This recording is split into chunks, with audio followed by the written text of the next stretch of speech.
Sveiki draugai, šio video vinis bus štai čia, bet apie viską nuo pradžių. Būna situacijų, kad mes norime stebėti kažkokį, tarkim, tvenkinį, galbūt lauko sodybą, elektros ar Wi-Fi'aus mes neturime, o galbūt tai yra miškas. Ir mums čia talkins Reolinko 4G kamera. Dedam SIM kortelę ir turime pilnai autonominę kamerą. Tai pirmiausia, mes ją susimontuosim. Komplektacijai turime kamerą. Kameroje yra iš karto baterija, SIM kortelė ir atminties kortelė įrašam įsigijom papildomai.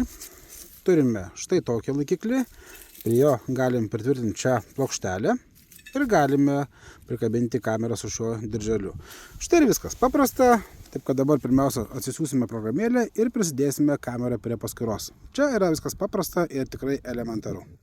Pati kamera yra baltos spalvos, tačiau komplekte yra toksai silikoninis dėklas, įmautė vadinkim taip, ir mes ją pasiverčiam į kamufliažinę spalvą, tiesiog kad gamtoj mažiau jinai matytųsi. Paprasta ir genialu.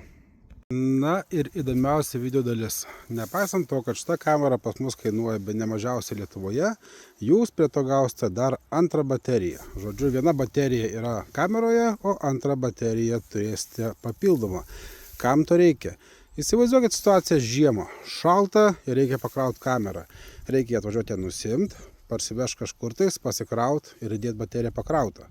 Tai dabar turėsite antrą bateriją, pasikraunat ją namuose, atvažiuojate į vietą, bateriją greit pakeičiat ir važiuojat savo namo, negaiždami savo brangaus laiko, kol pasikraus kamera miške.